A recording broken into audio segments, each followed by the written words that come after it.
quick intros. Hey guys, it's Max Calandrillo. I'm really glad to be back today. We have the semifinals of the Boxing Debate Grand Prix, the Boxing Debate Tournament. I'm really excited for this one. It's going to be a lot of fun. I can't wait. And we've got some big names. We've got our Final Four, and we've got some judges as well. So without taking too much time, very quick intros. Adam's Boxing Show, one of our judges. Tell everyone a little bit about who you are, your experience with helping out this tournament. Hey, Adams Boxing Show, Wayne and Jermaine, man, the twins, man, DC area, man. You know what it is, man. Shout out to everybody on the panel, man. Much appreciated. Glad to have you here, brother. Billionaire Boxing TV, you as well, my friend. Your experience being on here and just a little bit about yourself in the space. Yo, this is BBTV. I'm the season 2 champ. I'm back to judge, man. Last time was great, and I just came. I'm ready to get it on, man. Let's go. Cannot wait to have you as well, brother. Really looking forward to it. Blunson Boxing, you'll be competing. One of the 4 contestants that we have. You're taking on a very formidable opponent as well. Tell us a little bit about yourself in this tournament and yourself in the fight space.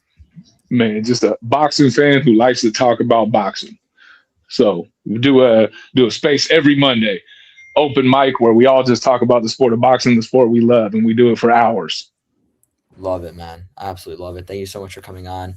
Really excited to have you as well. Spit Bucket JJ Solomon, tell us a little bit about yourself. You'll be taking on Blunson Boxing and your experience in the space. Spit Bucket Podcast, contestant from season 1, got booted by Billionaire Boxing, the season 2 champ. I was a judge in season 2. A lifelong diehard boxing fan, unbiased boxing fan. I love it all. Spit Bucket Podcast covers boxing and just men talk, marriage, fatherhood, mental health, that sort of deal. So give us a follow and much appreciation, Max, for putting this together. Most definitely. Thank you so much for coming on. We're really excited to have you compete. WSB Remy, the newcomer in these tournaments. Tell us a little bit about yourself in the space and your experience in these tournaments as well. Yeah, I love it. I judged this season 1, if I'm not mistaken. I think it was season 2. Season 2, okay. Yeah, I've been watching what everybody's been doing since you started it. I watched the cusp of it even begin, and I knew it would be something great for the sport. I feel like this is extremely important for guys like us, media guys who are really like adding to the conversation around the sport, because we know, we help build the narratives for these things. So I appreciate you having me on, bro, and I'm trying to kick some ass today. Most definitely. Thank you so much for the summary as well. You're taking on Home of Boxing. Home of Boxing, how are you, brother? You were a newcomer last season. Tell us quickly a little bit about yourself and your experience competing in these tournaments. Yeah, hello. This is HOB Home of Boxing. I participated in the last tournament, and then I also was a judge. And now I'm going against Remy today, so it's gonna be a good one. I'm excited. I'm glad that all you guys are here, and we can always talk about boxing. And yeah, I'm just excited to see how this goes. Means a lot, my friend. Thank you so much for coming on. And St. Lloyd Sports saving the day. We were missing a judge, and you came in last minute to really help us out. I really appreciate you a ton, brother. Tell us really quickly a little bit about yourself in the fight space, what you're working on, and your experience in these tournaments, brother. Yes, can you guys hear me? Yes, sir. Yeah, you're coming in good. Perfect. Yeah, appreciate you having me on, Max. I believe I participated in season 2, if I'm not mistaken. Was my first time ever debating. Was great, amazing, enjoyed it. And this time I'll be judging. I look forward to doing that. Salute to all the guys on the panel. Salute to all the competitors, and salute to the other judges. Max, you already know how I feel about you and you hosting and you putting this thing together. Amazing. I believe everyone here has something to add. And just to piggyback on what the other guy was saying, glad that everyone's here. I do too. I believe our sport needs this. Fellowship is important, especially when it's boxing involved. So yeah, I look forward to judging this event. Thank you so much, fellas. I really appreciate all of you. So what I'm going to do now, I'm going to put all the judges in backstage. Lloyd, you've never judged for me. So the way it works basically is after each round, send me a message of your scorecard per round. So 10-9, 10-8 for either name. And at the end of the 3 rounds, I'll announce the scorecards. And if we have time, I'll have you guys chat about why you scored it the way you did. Just be as quick as possible if your scorecard's in between rounds. So here we go. I'm going to put these guys backstage except for Remy and Home of Boxing. Let's go. So get started. Sorry, I'm about to sneeze. Last one. All right, fellas. It's about time. Let's do it. I'm excited for it. How you guys feeling? We're gonna get this started, man. I'm feeling good. I'm feeling good. I'm in animal instinct mode, Max. Let's ready. do it, man. Okay, so I'm gonna find these prompts. I have them right here. It's gonna be 4 rounds. We're gonna try to do 1.5 to 2 minutes uninterrupted, and then a couple minutes back and forth. After a certain point, I'm gonna try to cut it off so you guys don't talk for too long back and forth. But I'm also gonna let the conversation flow naturally. So we'll have Remy go first, uninterrupted. The first prompt that we are going to do: our Saudi Arabia mega fights saving boxing or slowly controlling its future. So Remy, uninterrupted, 1.5 to 2, give or take. Begin. This is something I want to preface everything I'm saying with. Everything I'm saying is for argument's sake. I do not want to be blackballed. I am a media pundit, and I know my words can be could travel and it might be spoken. This is strictly for the sake of conversation and debate purposes. Please do not blackball me. So when it comes to Saudi Arabia, initially I was very, very intrigued with the aspects of them being a part of the heavyweight division, the skills challenges. This has been something that's been in the making for months, even years before people remotely knew what was going on. So the inception of it had a lot to do with a guy who doesn't have the best name in the sport. At one point, he was helping a lot of people in the sport, making a lot of movement. He was his promotional company that they started, or management, would you would call it, was very fighter first, and it was called MTK. I think everyone who's actually in the know knows who I'm referring to, so I don't want to name drop this guy because I don't want to be attached to that specifically. But he was the inception of this. So initially, again, it was seeming to be with the guys in the higher weights for them to get the big fights that they weren't getting. Okay, fast forward. Now you get Ring Magazine being bought. We got hit pieces coming out on Frank Warren. We got guys speaking on how if they didn't accept certain purses, it was said that they were ducking. The media gets stories about fighters not signing contracts that, some say were maybe not favorable to the fighter. They have the right to negotiate. So information was disseminated to discredit them or make them look bad, to pressure them to take fights. Me being in media, I've heard all these things. So initially I thought it was great. But when you look at what just happened with Frank Warren, when you look at the little situations like with Conor Benn, things like that, it could be perceived as controlling or a bit mixy at this point. And that's not to say that it isn't helpful, but it's definitely teetering more on controlling than saving at this point. I think it's apparent. All right, thank you, my friend. Much appreciated. Home of boxing, uninterrupted. Are Saudi Arabia mega fights saving or controlling boxing? Begin. Oh yes, Saudi Arabia's involvement in boxing has undeniably saved the sport of boxing, and continues to do so by opening doors that were previously locked shut. Promoters who once operated in-house only are now collaborating with other promoters. Without this influence, boxing might be slow and not popular as it is today. Fighters like Terrence Crawford would have struggled for their respect and paydays, potentially derailing the matchups with Canelo Alvarez. Saudi backing is giving athletes the leverage to demand fair deals, reshaping the landscape for the better. Saudi mega events have forced promoters to elevate their game. No longer can they coast on weak headliners or underwhelming cards. The stacked lineups from Riot set a new standard. Promoters realize to stay relevant and keep their events in the conversation, they must compete with good events, or risk of fading and being unknown. This shift has saved the sport of boxing. We're seeing more high quality fights that fans crave. We saw the Usyk showdown with Tyson Fury. It would have been shut down by crazy demands without Saudi's funding. We were able to get undisputed champion in the heavyweight division, also in the light heavyweight division, with Bivol versus Beterbiev, and Crawford versus Canelo as well. History was made. Bouts like Shakur Stevenson versus Teofimo Lopez as well. Along with countless other super fights owe their existence to the help of Saudi. These matchups have injected excitement and global appeal back into the sport. Promoters can either align with this powerhouse or step up their own efforts. No more half-hearted cards that disappoints or dissatisfies the fans. So Saudi mega fights aren't just saving boxing, it's pushing the entire industry to innovate and deliver, ensuring boxing's long-term success and dominance. It's not controlling the future of boxing, it's just reshaping the sport of boxing and its networks and promoters to deliver better product and create a new exciting wave for the sport of boxing.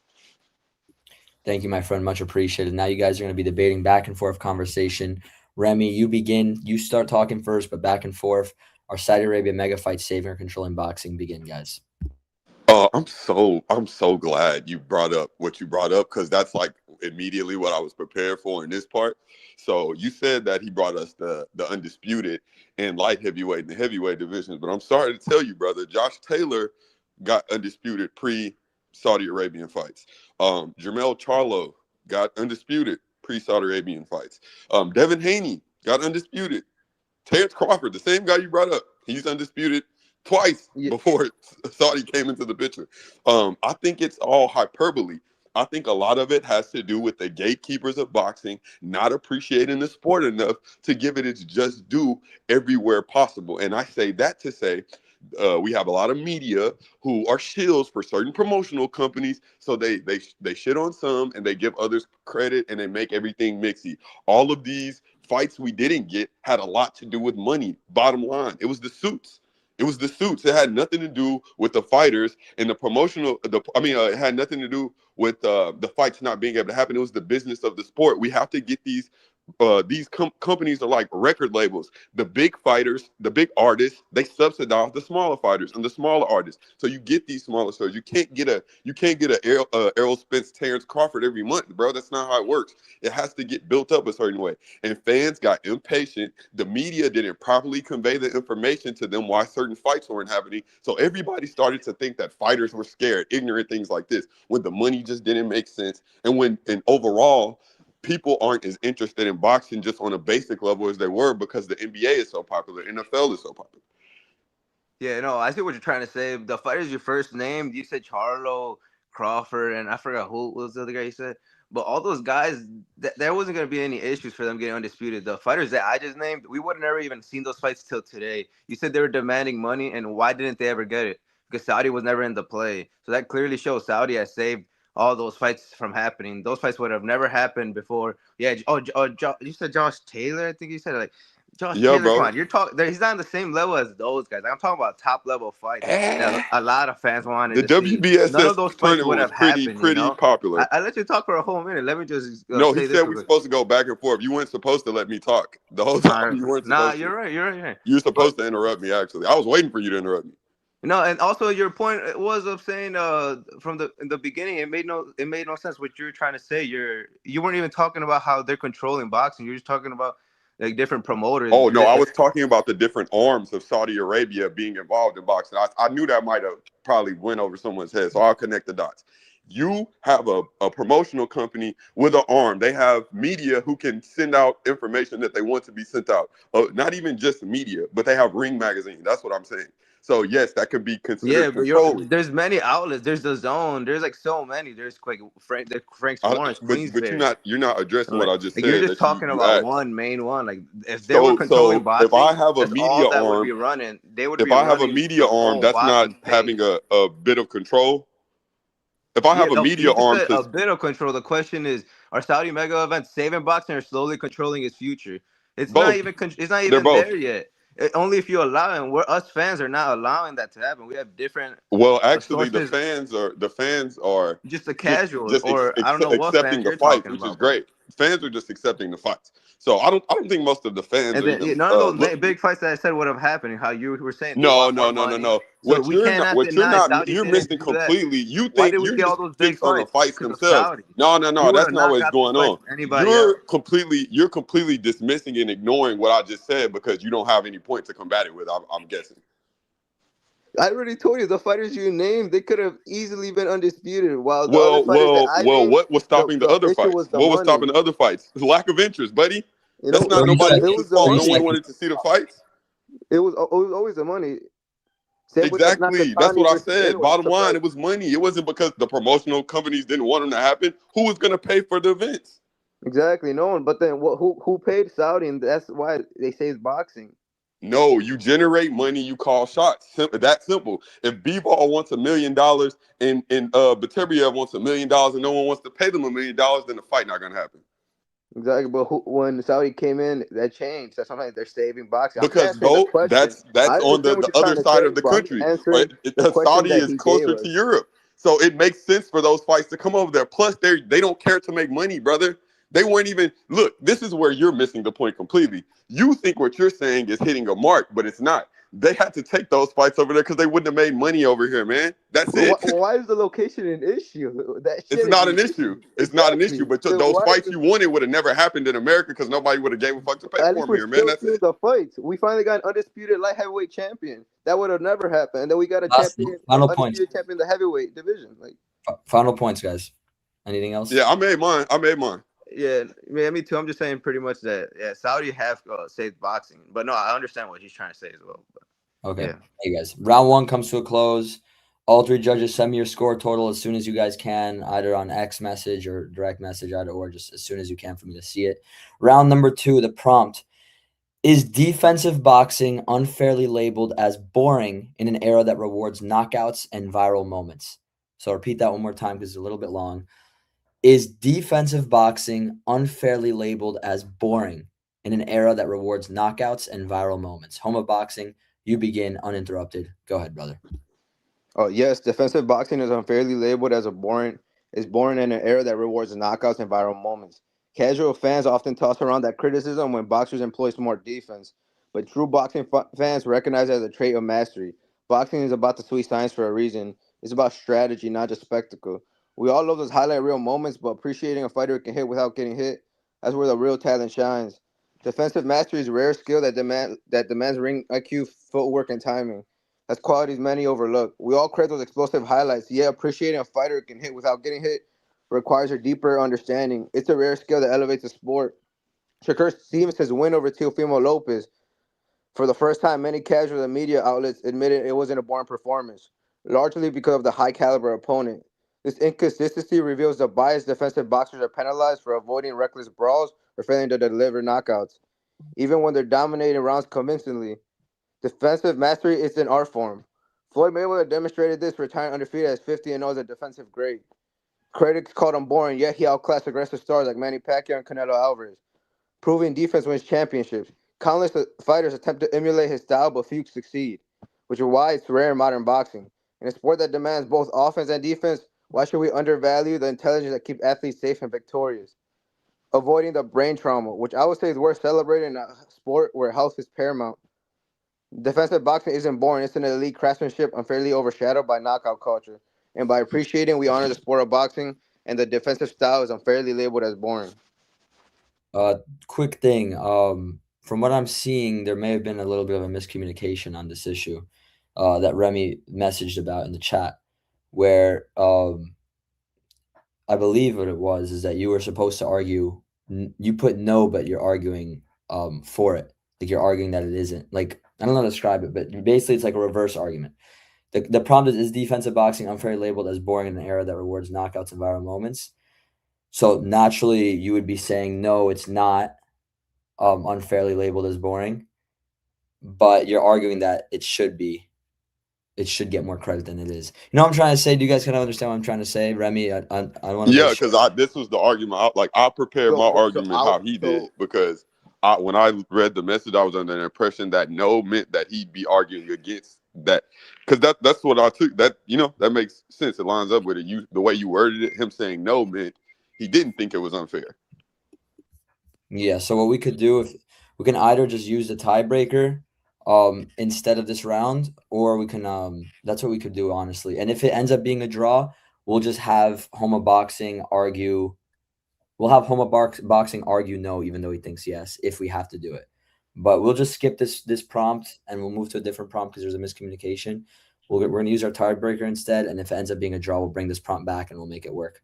So we're going to skip this one. Everyone disregard all that. The next prompt that we're going to move on to instead, which is also one of our prompts, let's make sure we both have the right stance on it. It is, are multi-division champions overrated because of modern weight draining and rehydration tactics? Homa Boxing, you go first. Are multi-division champions overrated because of modern weight draining and rehydration tactics? Okay, no, multi-division champions are now overrated because of modern weight training and rehydration tactics. In fact, these practices showed how skilled and resilient these fighters truly are. To dominate across weight classes, a boxer must win not one, but two battles: the grueling fight on the scale and the showdown in the ring. These demands are exceptional mental and physical strength, far beyond what most athletes can handle. If weight cutting made multi-division success overrated or easy, every boxer would chase it. But reality tells a whole different story. Only a select few elite fighters can pull it off without compromising their performance. Take Richard Richardson as a recent example. He endured a brutal weight cut that left him unable to step into the ring, proving that not everyone has the physical strength to succeed. Yet those who do manage it often thrive, adapting to heavier opponents while maintaining their speed, power, and technique from lower divisions. This isn't overrated. It's a testament to raw talent and strategic mastery. Critics might argue that extreme rehydration gives an unfair edge, but that ignores the risk. Dehydration can impair reflexes, stamina, and recovery, potentially hindering performance rather than helping it. Fighters who overcome these hurdles and still claim titles in multiple divisions, they demonstrate superior skill, not overrated hype. Look at Manny Pacquiao, an 8 division world champion. His career is legendary and rare because it's not luck or fantasy. It's a result of unprecedented dedication and ability. If we're overrated, we see dozens of boxers in the same elite club. Instead, multi-division champions like him stand out as boxing true greats, earning every bit of the status of greatness. So no, I don't believe multi-division champions are overrated. It takes a special fighter to be able to succeed and become a multi-division champ. Thank you. Much appreciated. Remy, your stance, uninterrupted. Are multi-division champions overrated because of modern weight training and rehydration tactics? Uninterrupted. Begin. They can be. I mean, if this is the case, I don't got to go into no deep dive on the stats. None of this. What is the main thing we hear fighters moving up to new weight divisions based on? The dreaded 2 words. I was drained. I'm drained. Drain. We hearing it everywhere. All these fighters saying they're drained. Well, if you're drained, how about you fight at a weight class more comfortable for your body instead of trying to get an advantage over smaller guys? Because at the end of the day, you can say what you want. Yes, I respect multiple division champs because there are guys who are a couple pounds off from whatever weights they started.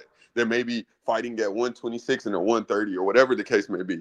And those guys moving up in class or maybe shedding from 140 to get to those weight, it makes sense because they're already kind of in the ballpark and they can top out of the weight class around their natural weight. But then you got guys who are walking around at 180 fighting at 154, 190, 200 pounds fighting at 68, 70. Like, no, bro, that is not how that should be going. And even more so, if you're going to do that, I don't want to hear anything you're complaining about because it's a double-edged sword for you and your opponent. You can come in and you can feel healthy and you can feel better than them and you can take better punches than them, or you can go in there feeling dry. But I don't want to hear you complaining about when you're dry because it worked against your favor this time. A lot of fighters are cutting too much weight. They shouldn't be in the weight classes. So, of course, some of it is overrated. It's anecdotal, but I'd lean more that it's overrated than anything because if you got guys that are 6 foot, but they have the body composition to cut down to certain weights, they have so many physical advantages. It's to act like it's not a thing. It's crazy. Plus, you couple that with boxing skill and having the skill set to match up with these smaller men. Like, no, man, that's no. All right, thank you. Much appreciated. Now, back and forth conversation. Home of boxing, you go first. Are multi-division champions overrated because of modern weight training and rehydration tactics? Begin. Yeah, no, they are overrated and or they're not overrated. And I don't know why Remy's saying that. He's just saying fighters, but he can't really name which fighters. If it was overrated, Crawford's win over Canelo would be overrated. But that cemented him in the all-time greats. That would have never happened if he didn't move up to face Canelo. So I don't know where he's getting this overrated from. That's not overrated. He was saying it's gonna give a unfair edge, but how I was saying, it impairs reflexes, stamina, and recovery. So at the end of the day, it could also be not a good thing. We saw Virgil Ortiz. No. Exactly. Virgil Ortiz almost died. He got rammed. And that's what I'm trying to say. Virgil almost died. That's what I'm saying. Like, why would a guy who's multi-division champions are not overrated making the weight stick around the weight class? You shouldn't be there in the first place. If you're doing too much cutting where you have to sit in the sauna all week, if you have to cover yourself with 40 covers and can't eat a peanut to make the weight, you shouldn't be fighting at the weight, brother. Yeah, exactly. So going through weight classes, doing stuff like that, that's more respectable than a guy that's actually smaller, going through the weight classes, winning without having to do that. No, that's what I'm trying to say. If that proves my point, it's not overrated. If fighters are able to move in different weight divisions, that's not overrated. No, it's most definitely overrated. It's most definitely overrated. Manny Pacquiao, that's overrated. No one has ever done that. It's context. The context matters. The context matters. When you got smaller guys like Manny Pacquiao actually moving through the divisions and they're really smaller guys. That's what I appreciate. But if you got a dude who's really supposed to be fighting at light heavyweight, fighting at welterweight, then it's overrated. Yeah, but we don't really see that too often. You We can't do even see name that a the lot. fighter. We see that a lot. You're not even naming fighters. Respectfully, I can think of a bunch of the younger fighters now. For instance, let's talk about it. Ryan Garcia. Why did he's been professional for what, 9 years? Maybe longer, maybe a tad longer. He's been professional 8 or 9, something like that. And he just won his first belt in his 3rd weight class. Like, what are we talking about? He should have been fighting at 140 from the beginning of his career. Maybe he would have been a 2-division champion So you're already. saying that's overrated? This kid That's not is having overrated. his weigh-ins switched week of fights. And that's You having guys, overrated. and then Richardson Hitchens was suffering from why are you sticking around at the weight? That's what I'm saying. These guys stick around certain weights where they feel like they have an advantage. So when they do move up and finally win another belt, now it's actually impressive. And maybe now if you go to your real weight class, now it's actually impressive instead of being overrated because you know you have an advantage. That just shows it's impressive. Not every fighter could succeed. You just said it right now. Richard Hitcherson, he can't succeed. He failed. So he should just move up. He's not gonna get that status because he just couldn't do it. He did not have the physical strength. So it's not. It's not overrated. If it was overrated, then it would be the opposite. No, man. It's overrated in many cases. As anecdotal as it is, it's a lot of cases where guys are doing that because they need the advantage, and a lot of other or maybe it's opportunities at the lower weights. I guess. You're not even naming the It can guys. be very, very overrated. I give out examples, you're not even giving out names. You're just saying fighters. I don't need ChatGPT, brother. And that's all it's just for my mind, man. I've been paying attention to boxing for 2, 3, 4 years, like for real now. It's been happening. These questions just need a year. There's multiple fighters who are coming down, going through weight classes, and when they finally get to their real weight classes, they say they feel their best. That's enough for me to know that a lot of them are doing something that it's not really, they're hitting licks, bro. But I see what you're trying to do. You gotta make it sound like you're correct. So that's why I see what you're doing. But you know what I mean. Yet it's not overrated. And same with the first question. I don't know what you mean, bro. You over here already, apologizing or something. Like, bro, you're good, man. No reason to apologize if you for real believe in that, but you don't believe in that. So that's what I mean. All right, judges, send your scorecard for round number 2. Round number 2 comes to a close pretty much. Thank you, guys. We're going to head into round number 3. So all 3 judges send me your score total for that round. Thank you, guys. All right, round number 3. The prompt. At the elite level, does ring IQ ultimately matter more than raw athleticism? So actually, just to make sure so there's no interruptions, Remy and HOB, I just want to hear before you guys even debate, what's your stance in the prompt before anything? At the elite level, does ring IQ ultimately matter more than raw athleticism? Homo Boxing and Remy, what's your stance? Oh, I said, yes, it does ultimately matter. And Remy, what's your stance? Repeat it again. You said boxing over athleticism, elite boxing IQ over athleticism. At the elite level, does ring IQ ultimately matter more than raw athleticism? And he said yes. Yeah. Did he say that in the chat though? I had a feeling you guys would not have disagreed on this prompt. Yeah, I thought you had to always put yes or no. Yeah, I put no. Questions. I actually did it for all of them. He just picked like 3. And that's when I knew it was gonna be a good one with Remy. He's with it. He's with it. So you guys both have the same stance on this prompt as well? Yeah, we did on this one. Yeah, see, but that's why next time. But I can argue opposite, bro. It doesn't matter. I'll argue. That sounds perfect. Sure? Yeah. Are you sure? I'm 100% sure. He's good at it, to be honest. So. You're 100% sure, then I guess we'll do that then. All right, at the elite level, does ring IQ ultimately matter more than raw athleticism? Remy, uninterrupted, begin, bro. You can have all the ring IQ in the world, but if your chin isn't there, then you're done, brother. And I hate to use this example, but we've seen elite fighters, we've seen fighters with great IQs get suckered into fights. So when you fight an athletic guy with blinding speed, for instance, you could look at Ryan Garcia. When you fight guys like him, sometimes your IQ gets thrown out the window and you're not able to even enact your game plan because the raw traits that you're seeing in your face, the raw physical traits are overwhelming. How many times has Deontay Wilder threw the most winged right hand that came from the most ridiculous angle in history of boxing angles, and it lands and it's over with, and he just knocked out a fighter who has a world of more experience than him, much better fighters. Guys like Rolly Romero, you got guys who come into boxing very late and they are able to succeed off raw athleticism. At the elite level, IQ does sometimes, overtake all of that. You look at guys like Floyd Mayweather, he was able to overcome all types of stars. Yes, I get that. But those guys are anomaly. There's very few. If you look in boxing, there's very few guys with elite IQ. You have guys like Bivol. You have guys like Usyk. You got Shakur. You might got one in every weight class. So more than not, what does that mean? That means the athleticism is being used to fucking make careers. Athleticism, power, strength. Those are the traits that get fans. Those are the traits that can take you as far as possible. But yes, on the elite level, there are times where IQ can take you out. But a lot of these guys with IQ have to have chins. They have to have some sort of things to keep these guys off them. So at times, it's not fucking a factor at all. Thank you for that. Much appreciated. Home of Boxing, uninterrupted. At the elite level, does ring IQ ultimately matter more than raw athleticism? Begin.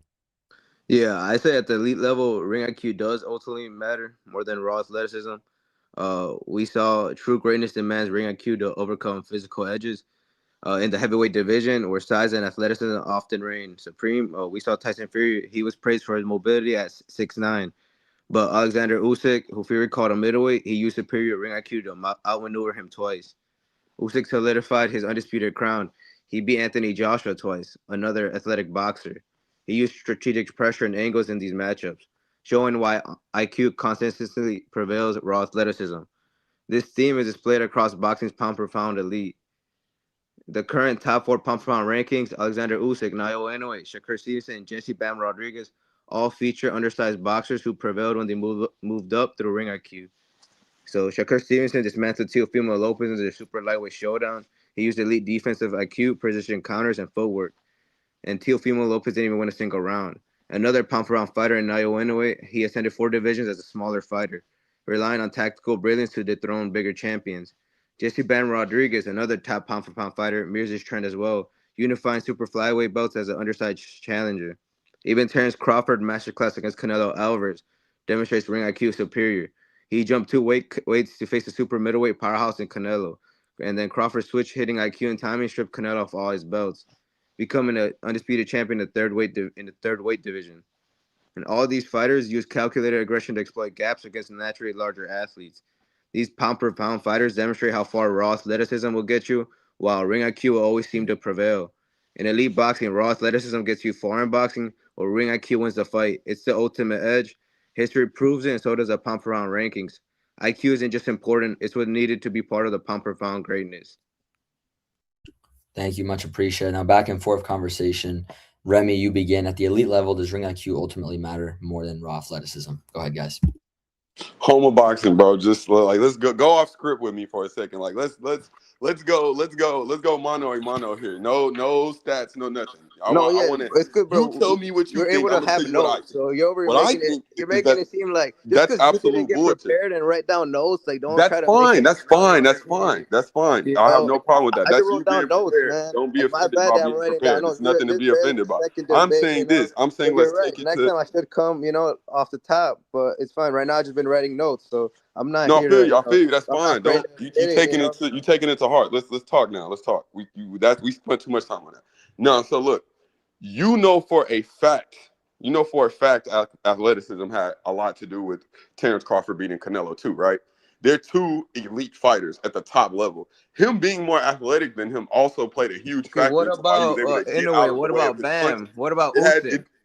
What are you talking about? You talking about guys like What about them? How are Usyk? they He's able to more move up? athletic than Fury. You How talking were they about able to guys move like up? Shakur. Shakur is more athletic than T.O. as well.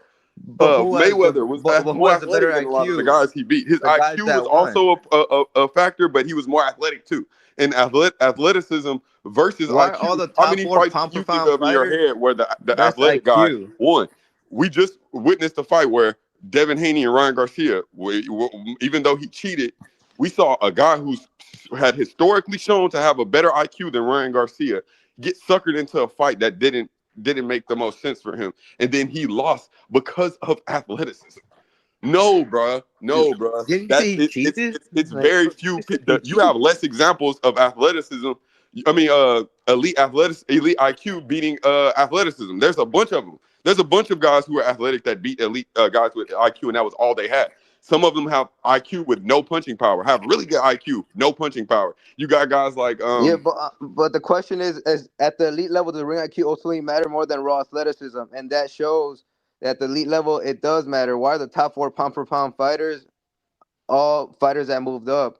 Because they showed ring IQ won them the fights. So ring IQ at the elite and level they're is the most complete important fighters. thing. To add to that, they're athletic and they have good ring IQ. They're Yeah, not but just ring not IQ, just there's so boxers. many more. It's like Shakur is Shaquille the O'Neal wasn't only athletic. pure boxer in Tyson the top Fury 3 wasn't pound for athletic. pound. B-ball, if you have B-ball in your top Any of 3, Bam's maybe, opponents but were they're athletic. not pure boxers. They're complete fighters.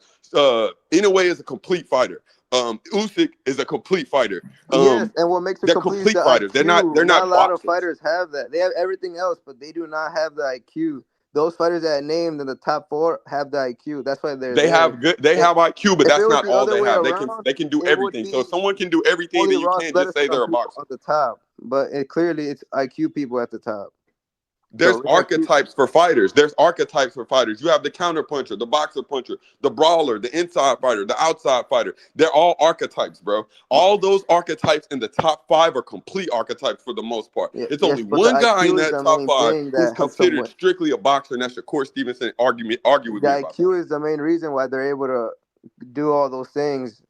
None of those things would be possible if They they have didn't elite IQ with the athleticism and physical ability to enact those things. Yes, And when you can't, then that's you the reason lose. why they You can have win. elite Right. IQ, but if the athleticism isn't remotely near it, it won't work. It won't matter. There's plenty of fighters with great IQ, but they can't do anything else. Like they can't use their IQ. They don't know. They can't physically enact Which their fighters? IQ. That's why they Name turn into them. coaches and trainers. Which fighters?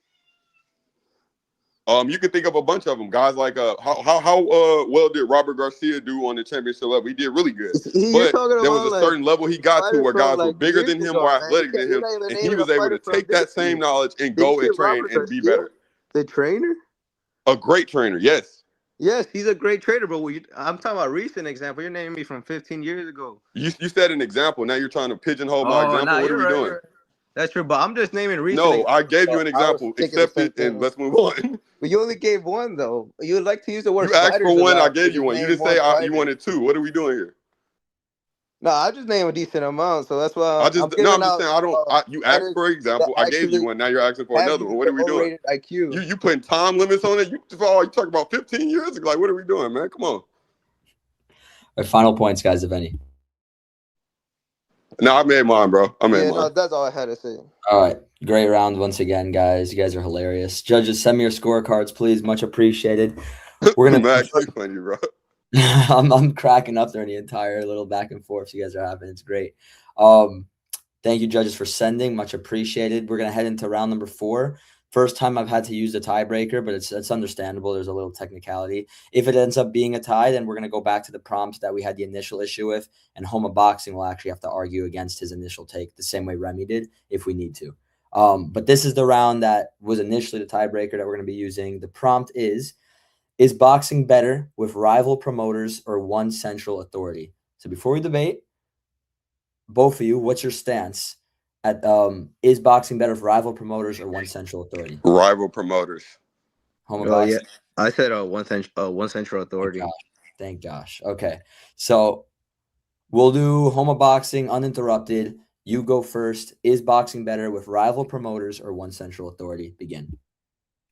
Yeah. So boxing is better with one central authority.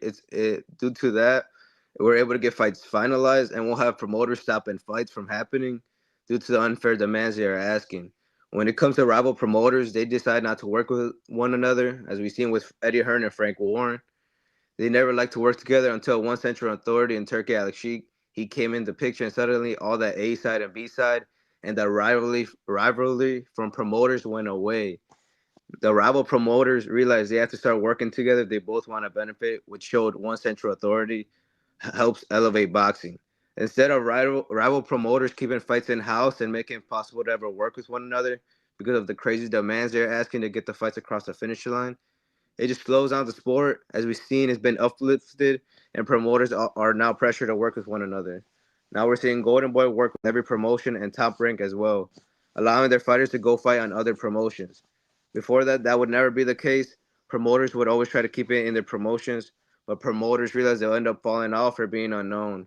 So boxing is better than one central authority, stops all the in-house fights, but as long as all promotions work together instead of being rivals, they can make it work out. So I believe one central authority is better for boxing than rival promotions. Much appreciated. Thank you for that.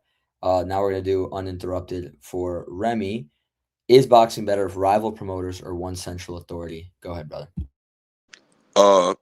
I'll just say this. I think that people who think that one central authority is okay for anything are ripe to be slaves. I think that the type of mentality it takes to think that one authority should run anything is crazy. No one man should have all that power, as Kanye said. And I think it's very delusional to think that they just magically made boxing so much better. I feel like people were bombarded with the boxing media intelligentsia gatekeeping BS for so many years. How boxing's dead, no one wants to fight each other. We had a dry spell for a few years that everybody prolonged in their minds as though it's happening still to this day. Boxing was doing well right when Turkey got into it. It wasn't dead. It wasn't so effed up or anything because Terrence Crawford and Errol Spence got made without him. A lot of fights got made without him pre that. Deontay Wilder and Fury got made without him. What it was always about was the money.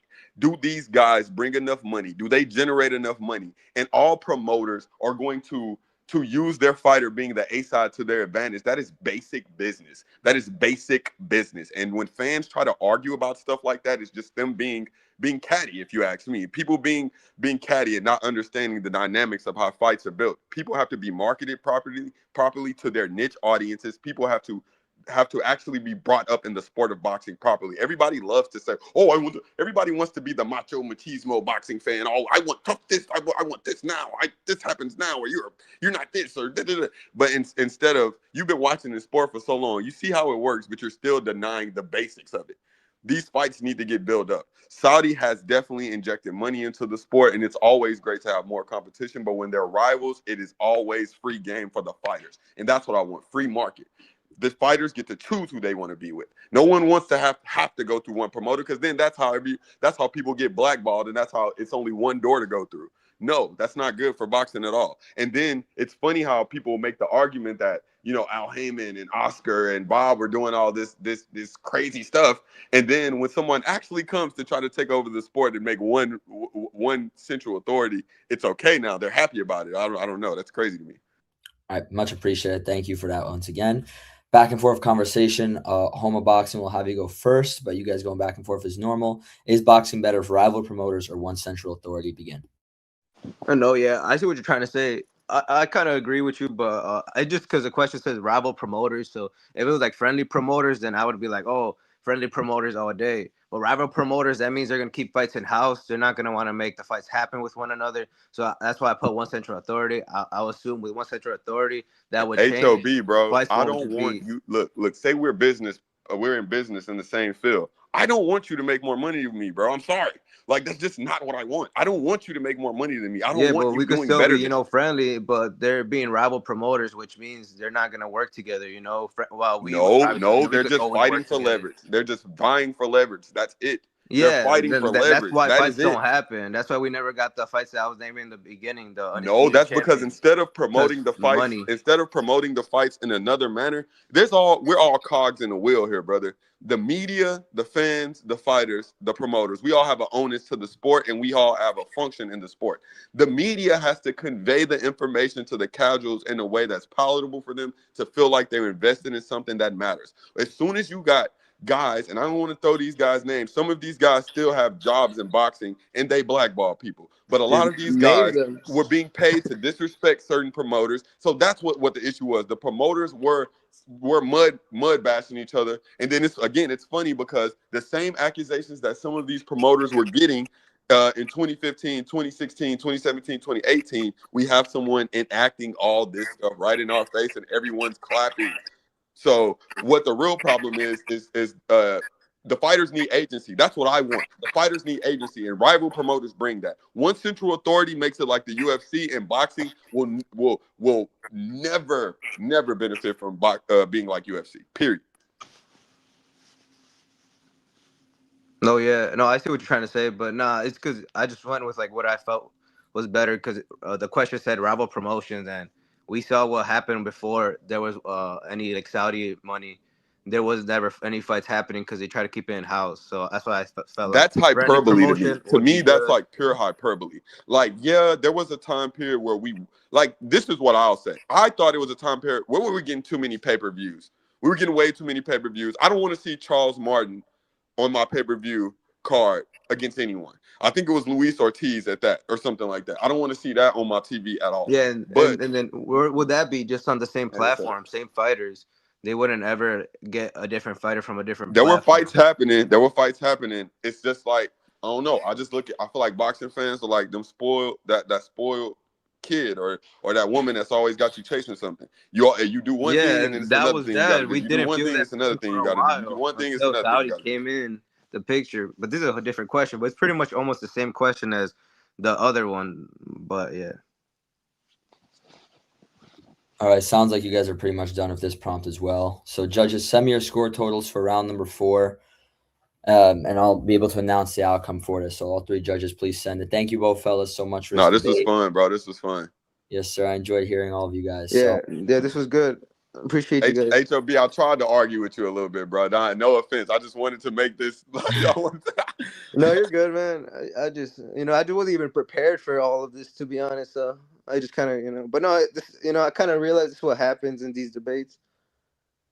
So that's what makes it fun. Yeah, I came in expecting to get punched in the face, bro. So I was just like, Yeah, I no, knew for you was sure. gonna have your shit together. I just didn't really feel like that, I guess, today. That I probably should have felt like that. Yeah, I'm just getting the scorecards right now. I got 1, 2.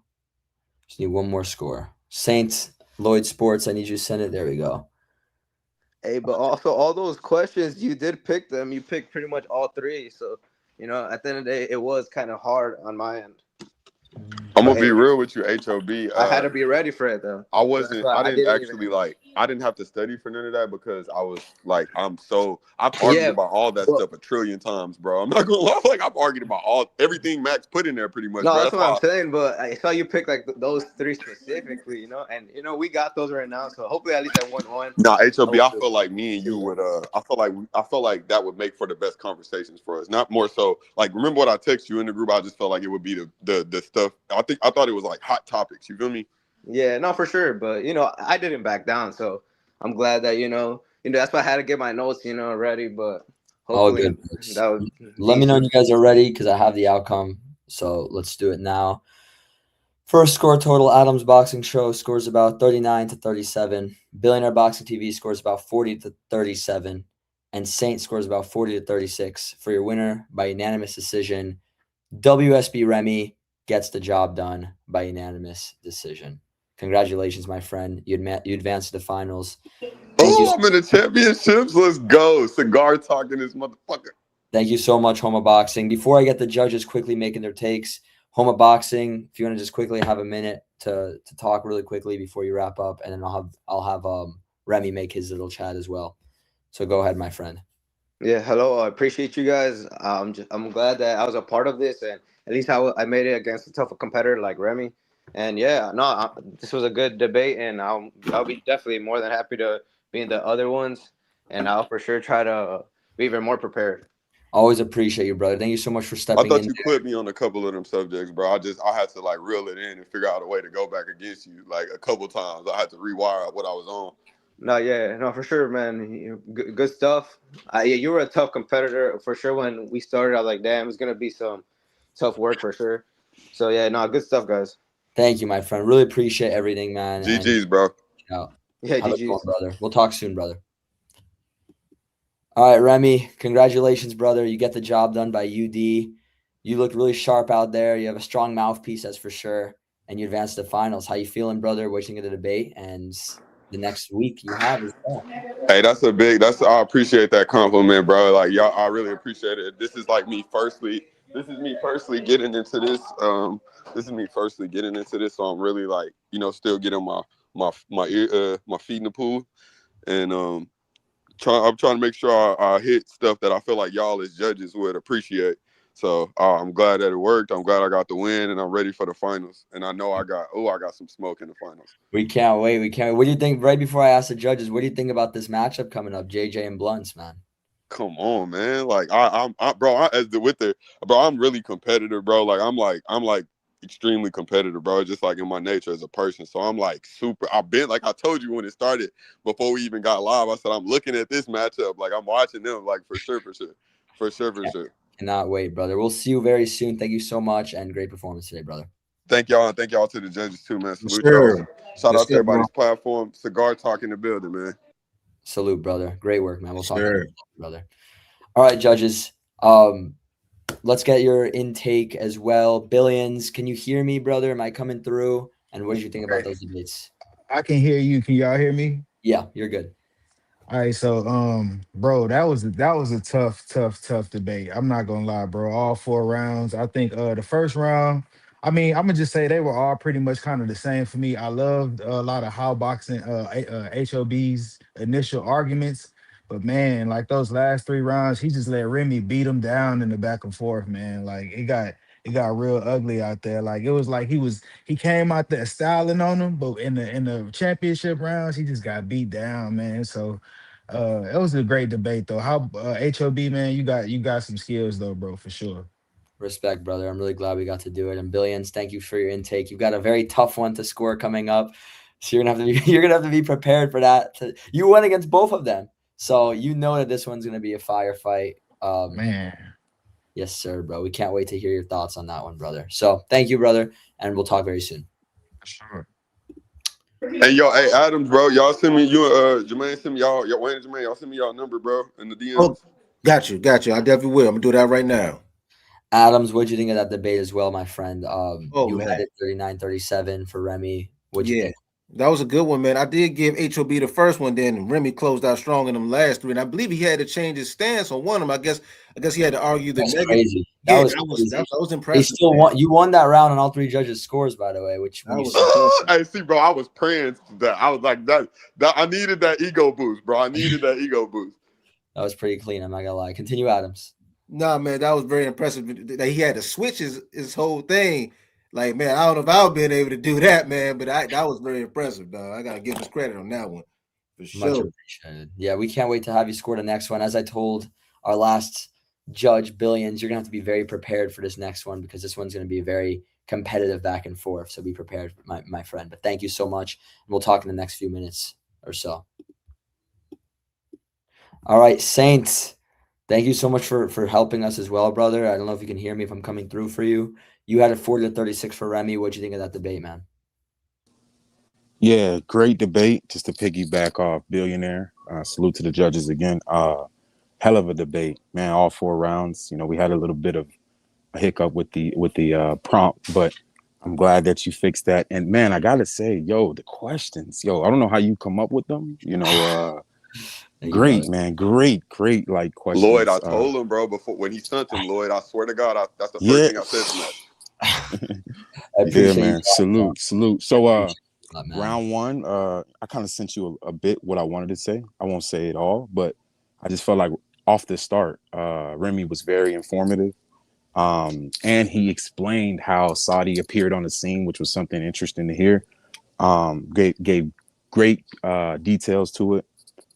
HOB, man, the Josh Taylor comment, that kind of rubbed me the wrong way, saying saying he was not on their level or not elite at a certain point.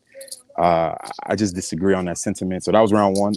Round 2, gave the Remy as well. He made great points about the fighters and their episodes that they have during with weight issues and their conditions. It was hard to score that one because I actually believe it's not overrated. Because if you can make the weight you fighting, you really worked to get there, and you just got to deal with it. It's been like that. But his points made way much more sense than HOB, and so I gave him that round as well, even though I disagree with the overrated per se. Then round 3, I gave that to Remy as well. I feel like he won the exchanges with great points, initiating the action. And then round 4, I gave it to Remy as well. Rival promoters is the way to go. We just need to hold them more accountable for making cross-promotion fights. In-house fights have value. HOB just threw me off when he said we shouldn't have them or something along those lines. No. We should have in-house fights. They have value. We just need to hold them accountable of making cross-promotional fights, which is what we like and want to see, right? Facts, Lloyd. Facts, bro. Facts. And so that's how I scored it. All Remy, man. It was just clean sweep. But thank you a lot, bro. No, HOB. I could tell you were like really listening to both of us intently. Like you literally covered everything we said in a nutshell. I appreciate that, bro. For real. Yep, salute. Saints great, brother. Saints great. Much appreciated, bro. If you can stay a bit longer for this next one as well, it's the final debate. Yep, I'm here. Thank you, man. You stepped in and really saved us, bro. Really bailed us out. So I really appreciate you giving your time. I owe you, bro. If I ever, we'll talk, bro. Whenever we do have some more business discussion, bro, I definitely owe you. So much appreciated, bro. We'll talk soon, and I'll put you backstage as well, both of you. Final. By the way, Remy, final message, brother, before you wrap up, because we're gonna move on to the next debate. I'm ready for the finals. I'm super ready for the finals. I'm super grateful to be in this. This was really fun today. I feel like I came in, I jammed my Mobb Deep, bro. Mobb Deep is my favorite group. I jammed that Prodigy today, so I was feeling it, bro. Yeah, bro, and it was like survival of the fittest kept playing in my head. I was listening to that Mobb Deep earlier, bro, and I was so ready, bro. So thank you for having me on. I'm ready for next week, bro, and I'm ready to get the W, bro. For sure, bro. Much appreciate. You definitely came out with more ferocity than last week, and you did a great job. And we'll see you next week, brother. I can't wait, man. Much appreciated, brother. All right, the final debate of the semifinals. Judges, get ready. We got Blunts and Boxing taking on the Spit Bucket Podcast, JJ Solomon. How are both of you fellas feeling? How are both of you guys doing? I'm feeling good and ready. This is going to be a hell of a debate. I know this. I'm ready and good. Let's go, man. Let's go. Here. All right, judges, get ready. We're about to get this beginning. Let me get these prompts, and we'll be getting started. So the first prompt, let's hope there's no, I can rely on you guys to make sure that the prompts were accurate and you guys both disagreed on all 4 of them. Because last one, I don't know if you guys saw, there's a little bit of an issue on the rounds that we have to sort out, but I think this time we should be all set. The first prompt, we'll have Blunts begin. The topic is, are sanctioning bodies the biggest problem in boxing? So Blunts and Boxing, uninterrupted, your stance and your argument, are sanctioning bodies the biggest problem in boxing? Go ahead.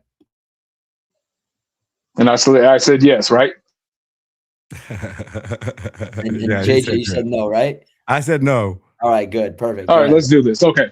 So are the sanctioning bodies the biggest problem in boxing? In recency bias, I think it's very obvious that it is. I don't think we've ever seen such travesties pertaining to rankings, who gets to keep their title, who doesn't, who gets sanctioned for a title fight, who shouldn't, more than we ever have. It's almost like the dirty eye in boxing right now. The fact that, we as fans should feel that when individuals are seeking a title or either maintain a title, that there should be some type of unbias with these sanctioning bodies. And just recently, we had seen, unfortunately, a drug cheat, I'll bring as an example, get 2 title shots in a row. What does that say about the sport of boxing? What does it say about the sanctioning bodies?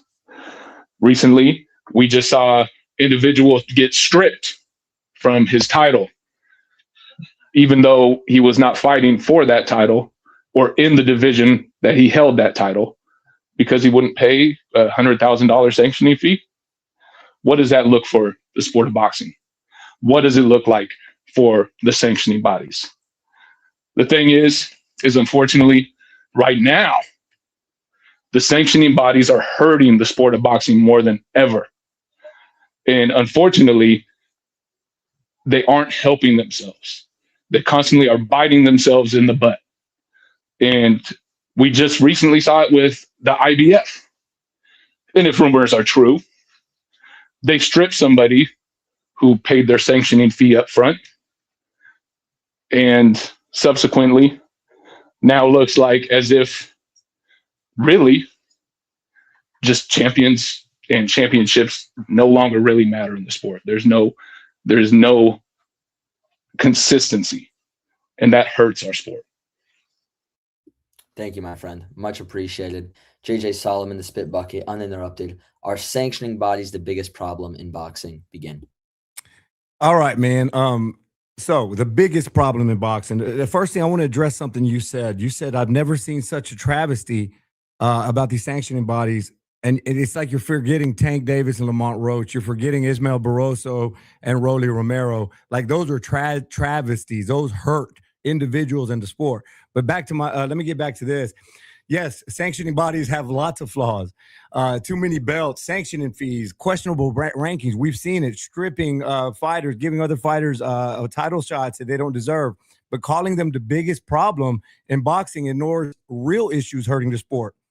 Look, man, first off, some of the biggest moments in boxing history, now or the past, are literally celebrations of sanctioning bodies working together, unification fights, undisputed championships. Those are amongst the sport's greatest achievements, man. We saw Bud become undisputed with Errol. That was huge when Inoue going across divisions. These are fans celebrating moments. Ultimate accomplishment in boxing. We all know that. It's undisputed. And it's literally honoring all of the sanctioning bodies. Now, there's real problems in boxing where universally we're never going to compliment. Sometimes we argue about the sanctioning bodies, but sometimes we give them their props. There's a promotional companies delaying fights. There's network fragmentation, spreading over all platforms. Social media, I mean, even media members can't find where to find these fights sometimes, man. There's piracy. How the hell can we ignore piracy? Literally draining the sport from money. And again, robberies that hurt the individuals. So, and I can't find any positive social media tweets about that. I went down your social media. I didn't see anything positive about PEDs. I didn't see anything positive about robberies. I didn't see anything positive about marinating. But literally yesterday, I saw you saying the IBF is consistent. So that's a positive thing. So all I'm trying to say is, if it was truly the worst thing in boxing, we would never celebrate it. There are other things that we don't ever celebrate. Those are truly the bad pieces of boxing. Thank you. Much appreciated. Back and forth conversation. Blunts, you begin. Are sanctioning bodies the biggest problem in boxing? Go ahead. So, I'll bring up another example because I had forgot it for a moment in our first piece. But even with PEDs, which you brought up, which is, of course, is a problem in the sport. Sanctioning bodies like the WBC and WBA actually, at one point in time kind of stood up and said, we're going to be against PED usage. But then later it comes out that their say of 365 testing wasn't entirely true. We had one challenger, one champion, both end up coming out and saying my sanctioning body did not actually do drug testing for my fights. And these were big fights in boxing. This was Shockey Foster versus Conceição, the first one, and then it was Zepeda versus Farmer. Farmer came out saying that he didn't even get drug tested. That problem doesn't exist without the PEDs, though. The PEDs, yeah, that's a huge problem. I'm not disagreeing with that. They need to address it. But the PED is the root problem. So to say, so if it wasn't for the PED and the sanctioning bodies not dismissing that, then we're giving the sanctioning bodies a pat on the back for making that fight to begin with. So yeah, they're not responding to bigger problems the way we'd like to, but to call them the biggest problem is an issue. Bro, trust me, I've been all over social media, all over Mauricio Suleiman. But to say that's the biggest problem, my problem with them is them not responding to the biggest problems the way we'd like to see. So that's the thing that's my point, is they do try to assume and give the idea to us fans that they truly are out to better the sport, when consistently we see not to happen. For Terrence Crawford, they apparently had stripped him because of unwillingness to pay his sanctioning fee, which their argument was, well, we help old fighters with health issues. Well, Donald Curry famously came out just last year. His family had to beg for assistance from the general public to put him in a home. Where was that money? He was a WBC champion. I don't He disagree. had to go out there and with beg for money. Beg It's- for money. That's still not the biggest problem in boxing, though, bro. Like, that's not the biggest. If we get together and have fight parties and celebrate undisputed, and you see these fighters bring their 4 belts onto the table, that's not honoring a problem. That's celebrating the sanctioning bodies. And in my opinion, you can't call something the worst if there's times when we celebrate it, when there's other things that we never celebrate, like PEDs. So it is a celebration. It is. There's no argument about that, to be able to go undisputed. But how often in the past of the sport did the sanctioning bodies actually bite themselves in the butt to make those fights happen themselves? That's not what the conversation is. And that's the thing. The sanctioning bodies are often the reason we see sometimes the most drama and the most inconsistencies pertaining to how fighters should be treated and how actually fighters are even ranked and put in position for title shots. Because we saw Conor Benn put it again, WBC. I mean, God. And we could say the WBA, where their inconsistencies for rankings have positioned fighters who are more favored because of either their promotional contracts or whatever. They were put in position over other people. We've seen Gassiev as the current contender for Rolly Romero's WBA title for how long now? But yet they're going to let that pass because they're given a check. You're missing that. I'm going to close with this.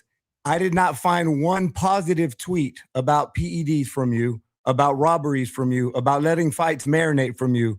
I saw a lot of shit talking to sanctioning bodies as they deserve, but I saw positive tweets from you about sanctioning bodies. And in my opinion, the thing is, you can't call something the worst of the industry when there's times when we celebrate it. And you know what's ironic, JJ? It sucks because these sanctioning bodies are the ones who are supposedly taking fees out of championship fighters' purses to supposedly fix these problems. But yet, for these sanctioning bodies who have now been around for some of them, the NBA, which is now the WBA, over a century, has been taking out sanctionees for that long, and they still haven't fixed these problems. What does that say? They fix the real problems. And they've never been able to fix any of the real problems, but yet they continue to pull out money and just not treat fighters with bias. All right. Go ahead. Last point. Yeah. No. I was just saying there's bigger problems is all I'm saying. I agree with all of it. There's problems, but there are bigger problems. And I will never say sanctioning bodies are the biggest problem in boxing. Okay. Good to go, guys. Thank you. Judges, send me your scorecards for round number 1. Much appreciated. We're about to move on to round number 2. So, prompt for round number 2. Is inactivity the biggest threat to today's fighters? Uninterrupted Spit Bucket Podcast. Is inactivity the biggest threat to today's fighters? Go ahead. All right, man. This is kind of similar to my stance to what I just said. Inactivity in boxing is definitely a problem, but calling it the biggest threat to today's fighters misunderstands inactivity completely. Here's why. Inactivity rarely exists on its own. Most of the time, guys, inactivity is a result of deeper structural problems in the sport. Fighters often being tied to different networks, making major fights difficult to negotiate. Promotional politics can drag on the negotiation for months, years. We've seen it while promoters protect their investment. It's their investment. That's a big piece we got to look at. Promotional companies looking at their investment, not their fighters. Injuries during long training camps can delay fights for long periods of time. And the reality is making a fight in boxing requires agreements between promoters, networks, sanctioning bodies, venues, purses. One disagreement stalls everything. Inactivity is not the root problem. It's the symptom. It's the result of those problems. If inactivity were truly the biggest threat, it would be something that creates on its own. But it doesn't. It doesn't exist on its own. It's always tied to something deeper. You take a step back. Like we're talking about, again, it's important to look at the words, the biggest threat. Fighters face way more serious threat. Let's talk about injury or death. Let's talk about PEDs again. That's a huge threat. If you're fighting somebody who's juiced up, piracy, taking money directly from your pocket, and how about bad promoters? How about bad managers that are taking your money? So yes, inactivity, frustrating, a problem, yes, but the biggest threat that a fighter can face, I just listed 4 right off the top of my head that are the biggest threat for that individual. In boxing, the inactivity isn't the disease, it's the symptom. Thank you, my friend. Much appreciated. Now we're going to have Blunts uninterrupted. Is inactivity the biggest threat to today's fighters? Go ahead. So for today's fighters and for us as boxing fans, yes, it is. And even though I said sanctioning fees as well, these things go hand in hand. The problem is right now, if you look at it, you look within the top 10, top 15 best fighters in our sport, I'd say 80% of those guys are fighting once a year. Some of the most famous, or we could say famous, are fighting once a year. So how is that good for the sport of boxing? How does that grow the sport of boxing? How does that even maintain the sport of boxing? It's kind of hard. It makes it to where, unfortunately, the casual fan base has separated, has pulled away. In UFC, we're famously seeing their best fighters, their most popular fighters, fight sometimes 3 or 4 times a year. So much so that they're maintaining the popularity of the sport of UFC. While the sport of boxing, our best fighters, our best, Alexander Usyk, fighting once a year. Some of our most popular globally, Canelo Alvarez, Tank Davis, fighting once a year. It's hurting our sport. It's not doing better for our sport. It's actually one of the biggest issues pertaining to not just the fighters, because in order to maintain their popularity, maintain the sport that they supposedly love, it kills the sport. Got it. Because you just sit there waiting. All good. Thank you. So now we're gonna have some back and forth conversation. Thank you for that as well. Is inactivity the biggest threat to today's fighters? You go ahead, JJ, first. Go ahead, back and forth. Yeah, man.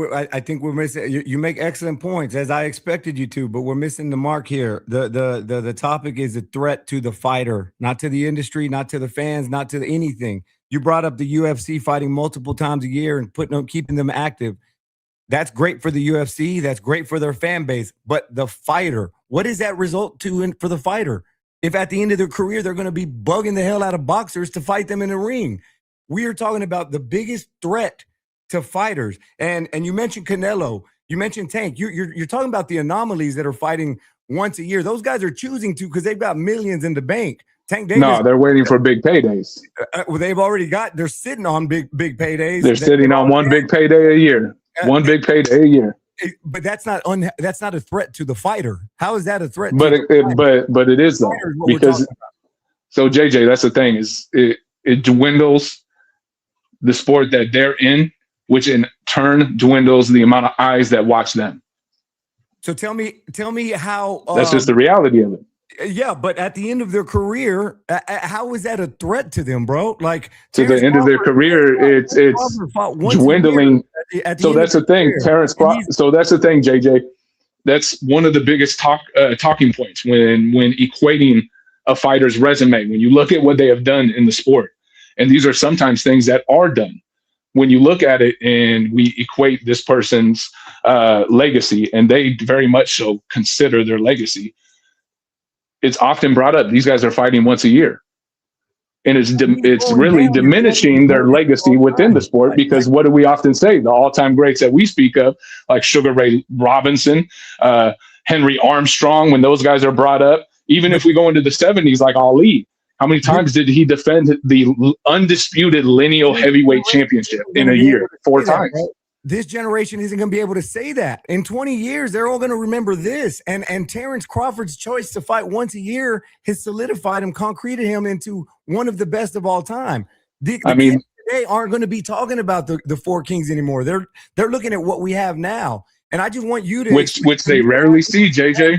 Which they rarely see. Talk to me and the judges how inactivity is the biggest threat. Because you know what, individual fighter, JJ. How it relates. I'm going to be real with you. The one thing we can actually see, JJ, is gate. JJ, we can see these fighters that are fighting once a year. We see their gate numbers drop. We see their pay-per-view numbers dwindle.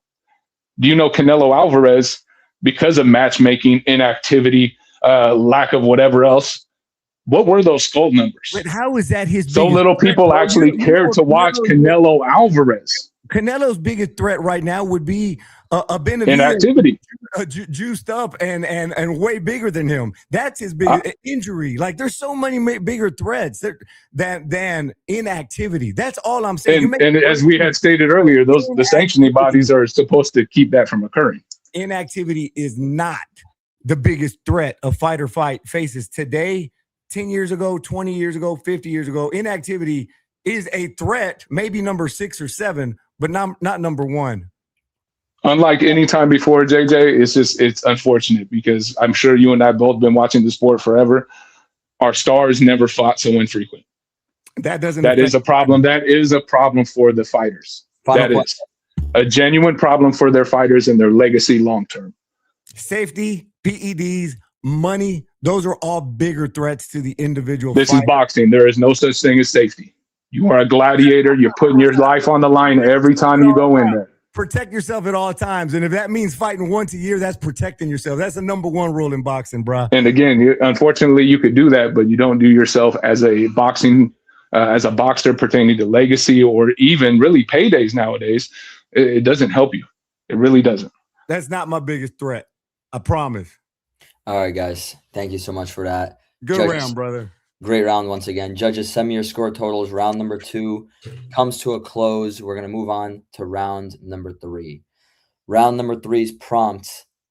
Who had the better heavyweight peak? Tyson Fury or Anthony Joshua? So this is a good one. These are always fun when it's specific like this. We're going to go blunts uninterrupted. Who had the better heavyweight peak? Tyson Fury or Anthony Joshua? Begin. All right. So, in my opinion, Anthony Joshua undoubtedly had the greatest heavyweight peak in boxing pertaining to the two. If you really look at it, and I don't really need to go through the numbers, but pertaining to views, pertaining to popularity, pertaining to what he did for the sport of boxing, brought back heavyweight boxing, his peak was higher. He defeated 3 champions, all 3 champions for belts, to become the unified champion. Ends up being one of the most, I'd probably say, one of the most appreciated heavyweight champions since the 90s. He brought back, I can't say it more, he brought back heavyweight boxing globally to the sport when it had almost looked like it was dying.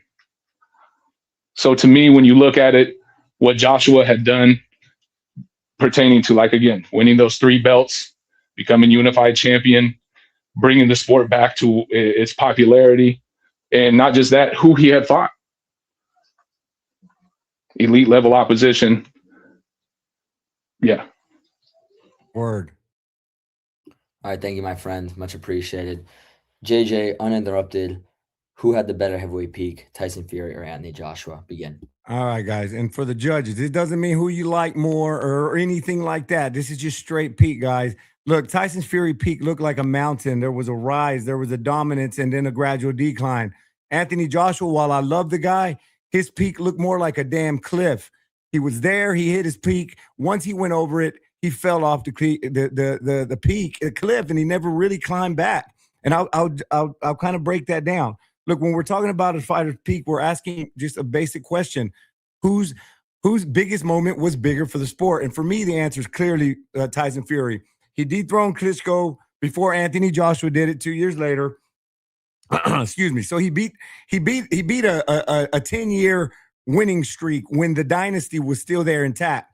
But in my opinion, Fury's true peak came during the trilogy with Deontay Wilder. You're talking about two hemispheres in the boxing public, glued to the TVs, glued to the promotion, glued to the hype. And listen, what other peak literally gives you an Undertaker moment, dog?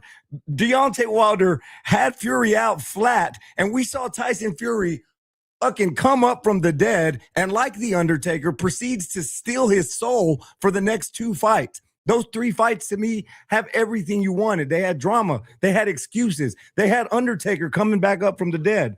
So, yeah, those most fighters are going to stay down. Fury didn't. And after that, man, you look what followed.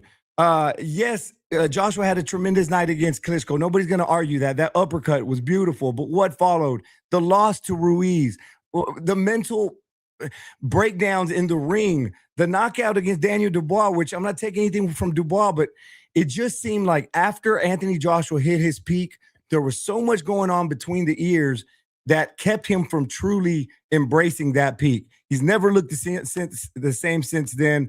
That's why I think Tyson Fury had a greater heavyweight peak, which is what we're talking about. Much appreciated, my friend. Now we're gonna have back and forth conversation. Who had the greater heavyweight peak, Tyson Fury or Anthony Joshua? Blunts, you begin. Back and forth convo. Go ahead, guys. All right. So the problem is that JJ, I love you. The problem is when you look at this, unfortunately, with Fury, he did have some great peaks, but he had bigger fall offs outside of the ring, and for other issues that were inside of the ring. Famously, he took a 2-year retirement from the boxing ring, but then was followed by a positive PED test, which subsequently made his titles get taken from him. So his peak dropped. Came back, obviously felt some low-level competition before the Wilder fight, and then went back to fighting low-level competition in between. The thing with Fury, unfortunately, I feel like his peaks were always stopped by his own issues outside, as well as his mental state, which affected everything else. Because we're talking a lot about how many retirements did Fury have in the sport of boxing? Well, bro, I don't take anything away from Floyd Mayweather or Sugar Ray Leonard for having plenty of retirements, dude. This is a game with a gigantic magnifying glass with lots of pressure. Dude, just me handling my job at work comes with a lot of pressure that gets tough to deal with. So I'm not going to hold retirement against him. Sure, he failed a PED test. We're not talking about character here. We're talking about peaks. And in my opinion, Tyson Fury's fall was harder because his peak was higher. So in order to have an enormous fall, you have to have an enormous rise to the top. And Fury kept falling and drugs and cocaine. But that moment, those 3 fights where he shut the boxing world up against arguably one of the heaviest punchers in the history of the sport, he did it relatively with ease. And that was his peak. So that's what I'm arguing. Is whose peak is bigger? And I can understand that. What's Anthony Joshua's peak? What are you saying? So that's where I actually kind of disagree, because you actually look at it, Joshua's peaks were always much, much higher, because he was the gold medalist. He was the literal golden boy for the UK. He had picked up the 3 belts that Fury had dropped because of a positive drug test and retirement needed in order to make that drug test look better. 2 years after Fury did it. No, actually, he said that he actually ended up getting the Charles Martin fight very quickly, then fought Klitschko in a record-breaking venue where also, if I remember correctly, if you look at the numbers, 10 million people had viewed that fight across the globe. But you're not. It literally shook up the boxing world. The Fury fight, the Fury Wilder fight, I can tell you this much, did not shake up the boxing world. It put him to sleep. Arguably one of the most boring fights in the heavyweight division history. Luckily, he had Wilder, who I'm not going to talk illy pertaining to skill, but it is what it is. The problem is Joshua. Where is Anthony Joshua's peak? Because that's what the top. Anthony Joshua had, I think, the biggest peak we've ever seen pertaining to heavyweight outside of Mike Tyson. Because we saw it where women would walk by Floyd Mayweather and look at this Adonis and say, I don't know who you are. Who's Floyd Mayweather? I think that you look at a peak like that, that means significantly more than what Fury, which you would just walk by and be like, oh, that's a big motherfucker. Hey, if I'm a hot woman and I'm walking by a 5'7" little dude or a 6'6" big specimen, yeah, I'm gonna walk by the little fella and look right at the big guy. But that's still not answering what the peak of Anthony Joshua's career is. You're giving me a lot of highlights. That's the thing, JJ. Even the viewership numbers say that Joshua's peak was always significantly higher. Well, if you look at it, he had 8 pay-per-view sales that did over 1 million. I can tell you this: Fury only had 1. So that was his peak. The 8 pay-per-view sales that did over 1 million. I mean, that tells. I'm not trying to but viewership, popularity, how you are viewed by the general public, very much so But a reflects on the peak of your height of popularity, how you are viewed in the sport. Anthony I think Joshua will be remembered more long term than Tyson Fury. Anthony Joshua's still famous. Does that mean he's in his peak? No, I want to hear you say what was his peak. You still haven't cleared it for me. Again, his peak was being the gold medalist who unified 3 titles and brought heavyweight boxing back to its popularity, because it wasn't Tyson. His whole career, man. We're talking peaks here. We're talking peaks. If you're saying again, he had the highest peaks in the sport. That's what I'm saying. Is literally at one point in time, he was the most popular fighter in the sport, only rivaled by Canelo Alvarez. That is a peak, and that is a peak that is arguably more popular than the guy who needed time off consistently because of PED usage, cocaine usage, broke the bronze bomber. And mental health issues. He broke the bronze bomber. That was his peak. Those 3 fights where he came up back off the canvas, that was his peak. And in my opinion, that peak was greater than Joshua's. And I'll rest with that. All right, guys, good to go. Judges, send me your score totals for round number 3. I'm going to move on to round number 4. Much appreciated. Billionaire and Lloyd Sports Saint, please send me your scores. Thank you, guys. Round number 4. The prompt is this is an interesting one, actually. Yeah. Great round once again, by the way, guys. Who is the real face of boxing right now? Nobody or still Canelo Alvarez? So we're going to have JJ uninterrupted. Who is the real face of boxing right now? Is it no one? Is it basically vacant? Or is it still, at this point, Canelo Alvarez? Begin. All right, man. So this one I might get ran off the stage with, but y'all just got to hear me out. There's never a point where there's not a face, guys. When people ask who the face of boxing, they confuse 2 different things, like who's the best fighter in the sport or what's the face, the most recognizable figure representing it. Those 2 things are not the same thing. The face of boxing's always been who the casual fans associate with the sport, who can drive in the most eyeballs, the dollars. We've seen that from Mike Tyson, De La Hoya, Floyd Mayweather, and it went to Canelo. And unfortunately, the torch has not been passed. So that still makes Canelo the face of boxing. They're the symbol of boxing. In my opinion, that role still belongs to Canelo Alvarez. Easiest way to test that is, and I did this week to prepare for this, ask 10 random ass people to name a boxer today. I promise you guys, I asked just different color people, men, women. 9 of them said Canelo. The 10th one just said, I don't know anything about boxing. Hardcore boxing fans are going to debate pound for pound lists, but casual fans follow the stars. Casual fans are who's going to put the asses in the seats. Canelo is still the star that represents the sport worldwide. He's the one fighter who can still create a massive event just with a phone call. He can call David Benavidez. He can call Bevo. Hell, he can call Jake Paul. And those fights instantly become global spectacles. And let's not forget, man, he was 1 round away from getting a draw with Terrence Crawford. And you might say, yeah, those scorecards were a little bit off, but that proves my point. The face of the sport, the face of the boxing, he gets those questionable calls because he results to giant paydays for the entire industry. So just because there's not a clear number 1 right now who's bringing all the money, that doesn't mean the face has disappeared. It just means we didn't do our makeup right now. It just means we're not looking our best. But Canelo Alvarez is still the face, and it hasn't gone away yet. Thank you. Much appreciated. Blunts, uninterrupted. Who is the real face of boxing right now? Nobody or still Canelo Alvarez? Go ahead, brother. So for me, if you really look at the dynamic of the sport of boxing right now, there's nobody who stands out to be the absolute face of our sport. Unfortunately, I mean, people could make arguments that Mike Tyson is still the face of boxing. There's arguments that Tank Davis is the sport of boxing, Canelo Alvarez. But when you look at it in all reality, our sport is actually being driven by events, not by people.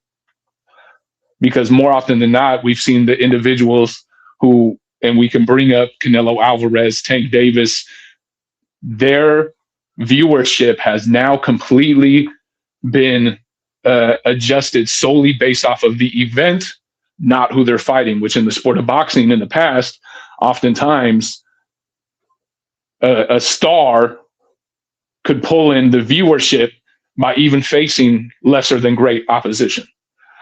But even Canelo, again, I will bring this up. Canelo, who was our sport of boxing for quite a while, did so little numbers versus Skull, both in gate and in pay-per-view, that they never released the numbers. This says a lot. And we're seeing this more and more. So right now, in the sport of boxing, that who's the face of boxing? It's an empty silhouette. And it's right for the picking. It's more about who's going to pick it up. Thank you. Much appreciated. Back and forth conversation. JJ, you go first. Who is the real face of boxing right now? Nobody or still Canelo Alvarez? Go ahead. Yeah, man, the torch has to be passed. Nobody loved to see Mayweather versus McGregor. Nobody liked to see Mayweather versus Berto, but it wasn't even arguable. Mayweather was still the face of boxing. Yes, less people tuned into Mayweather versus Berto. More people tuned into Mayweather McGregor because, like you said, it was the event that they tuned in for, but it was still Mayweather, the face of boxing. Until that torch gets passed, it has to be Canelo. This isn't a sanctioned body. We don't have periods of recess or vacancy. You mentioned Skull in Saudi Arabia with Canelo. That was in Saudi Arabia at 6 a.m. Nobody really leveraged that fight to be some super fight. We all knew that was just a stay busy fight for Terrence Crawford. So if Skull is your reasoning why Canelo is not the face of boxing, I challenge you to look at the Crawford 42 million numbers on Netflix. And like I said, he's taking May off this year, and May is going to be a great month for boxing. But as soon as he comes back in September, we're all going to be lining up to see who's it going to be. We're going to be talking about all these fighters. He still gets the people going, and we're still going to see the gigantic number from Canelo, man. The unfortunate thing is we can bring up the Netflix fight, but unfortunately, we just had Jake Paul versus Anthony Joshua get very close, if not actually beat those numbers. No, it didn't beat him. Was it? If I remember correctly, it was very close, and that shouldn't even matter compared to the type of event that was. We were talking about an undisputed, monumentally legacy fight, and it still did less than Mike Tyson versus Jake Paul. Well, Mike. That's my point. Is there's nothing. Phenom, dog. And I know, and that's my point. Is like right now, the Canelo numbers we did see drop. I mean, we legitimately saw from when he was able to sell 700K versus Munguia. We saw Mayweather. So all of a sudden, his numbers begin to dwindle. We saw De La Hoya's numbers drop. We saw Mike Tyson's numbers drop, and we saw Mayweather's. Well, Mike's actually never dropped. Neither did De La Hoya's. Neither did really Mayweather's. Mayweather's more often than not actually dropped. If you can go look at this, because I'm very, very familiar with the pay-per-view numbers based off of Mike Tyson, Floyd, Pacquiao. Most of those dudes would very rarely drop their pay-per-view sales by a quarter of what their highest were ever. So unfortunately, Lennox Lewis, his numbers dropped. Mike actually stopped fighting on pay-per-view very quickly after the Lennox Lewis fight. He was just on Showtime for free. He was still the so that's so when Mayweather fought Andre Berto, would you say he wasn't the face of boxing anymore? Because at that point in time, he pretty much, you could make the argument that his numbers dwindled. Why? Because of his performance. He was still somewhat popular, but his numbers dropped from 4.6 million to his last admitted fight to the public. His retirement fight dropped to 400K. So these things do happen, but. Is that what you're saying? So you're saying there was somebody? I'm saying Canelo at this point in stage is not the face of boxing, because at this point in time, he's shown that his numbers are dwindling, that the fans are over it, and there's nobody who has taken up the reins to even show that they're above him. Because you could look at it, Usyk is selling just as big of numbers as Canelo, actually bigger. Go ask your next door neighbor who Usyk is, and tell me if there's a face of boxing. Yeah, but we're American. You go over to the UK and you ask a Ukrainian who is Canelo. I don't think they'll know if you show them a picture of him. I'm willing to bet you they will be like, that's some Irishman. No. That's the difference. Canelo is a global superstar, man. And he was.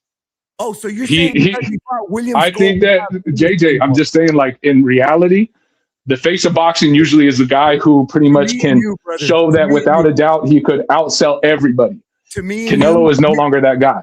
We know Canelo's dwindling because the writing is on the wall. But to your everyday casual, they're still going to set up their fajitas. They're still going to get the family together, and they're still going to bring out the biggest party of the year for Canelo Alvarez. That's not changing. I don't know.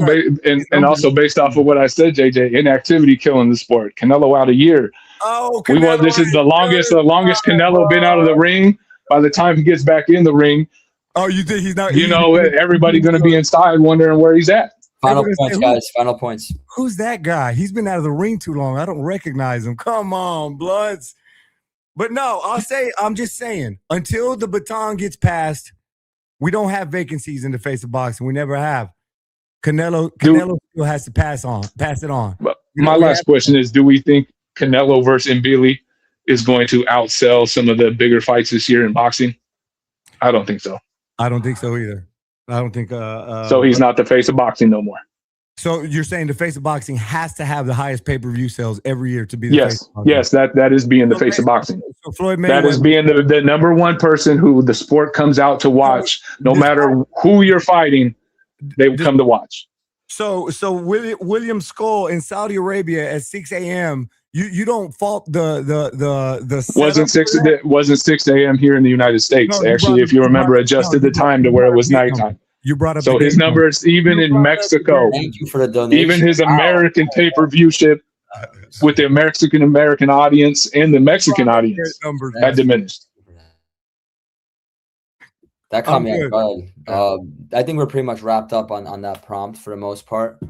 Judge, if you guys can send me your score totals for round number 4, I'd much appreciate it.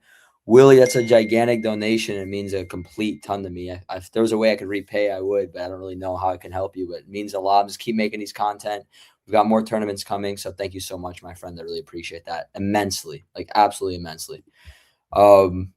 Great debate, guys. That was a nice way to end it. What you guys think? Really good back and forth. Really good back and forth, guys. I'm getting the scorecards right now, actually, from all the judges, and I'll quickly give you guys the outcome. Hold on. 9.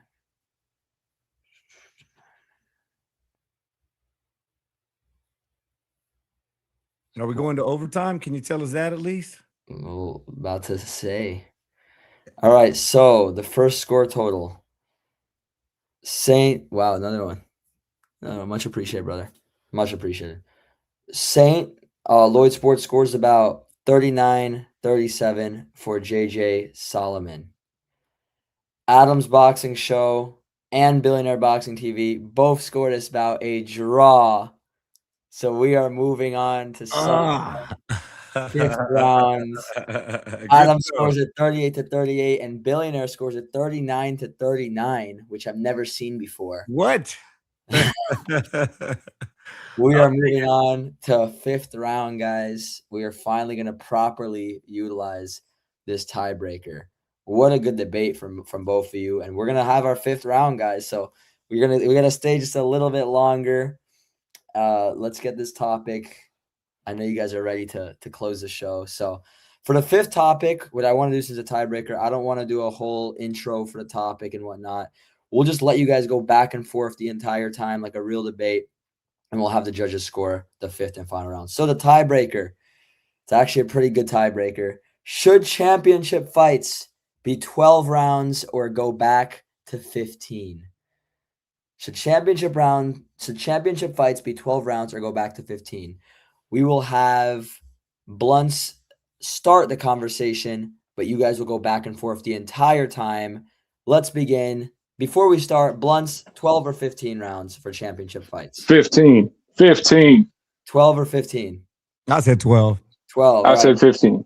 Hey, and Blunts, I'm gonna shut the hell up. I want the judges to get real content instead of us just screaming all over each other. So I'll wait for a break for me to jump in, brother. Same.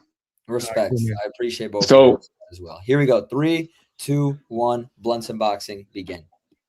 So the reason I believe 15 rounds should be brought back, and this is the one thing I want everybody to make extremely clear, it wasn't 15-round fights that were killing fighters. Lack of weight divisions and bad weight cutting. Same-day weigh-ins. That's what killed people, not the 15-round fights. The 15-round fights actually kind of showed the levels above, in reality, championship-level fighters and contenders. Unfortunately, bad things happen, the sports get adjusted, and it tries to learn from itself. But in this case of how many rounds boxing should be, they got it wrong. 15 rounds brings more drama, brings a lot more entertainment, but it also shows us the level of difference between these athletes. I'll chime in and just say, bro, the purpose of title fights is not to determine who can take accumulate more neurological damage. It's strictly to determine who's a better fighter. And I typed something out, so I'll just give my presentation because this one does mean a lot to me. And I'll say I just want to give my spiel. Championship fights should absolutely stay at 12 rounds. Fighter safety, fighter safety, fighter safety. And I know you addressed it real quick. Boxing's already one of the most dangerous sports in the world. Going back to 15 round fights is literally moving backwards. We're the only sport that's not making progress for fighter safety. In a major study published through the National Institute of Health, Blunt, examining more than 300 fights of professional boxing deaths from 1950 to 2007, they found that fatalities significantly declined after championship fights were reduced from 15 to 12. A separate review conducted by Association of Ringside Physicians, they analyzed deaths between 2000 and 2019, and they found fatal brain injuries occurring every year in boxing, with the increase happening as the fighters go deeper into later rounds. That's less oxygen, that's more exhaustion. So the idea of intentionally adding rounds 13, 14, 15, it just means you're adding more to exhausted fighters to absorb damage. Go ahead, bro. I feel like I'm taking too much because no, it's fine. Yeah. So my biggest point, my biggest thing is with the subsequent drop in 15 rounds, the science may show that it had dropped the number of deaths, but also if you look at it, that happens to coincide with the popularity of boxing actually dropping as well, and the amount of competitors dropping as well, with the height of other sports becoming more popular throughout the world.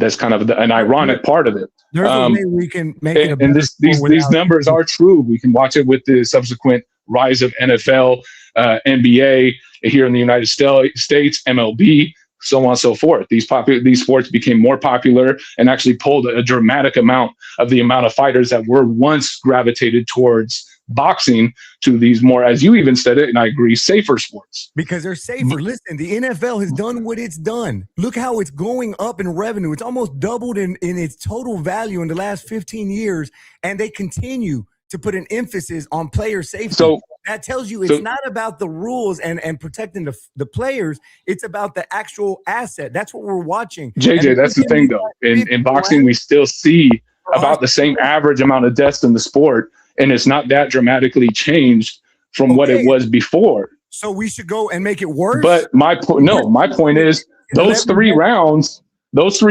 didn't show to actually be that much of a difference pertaining to why fighters die.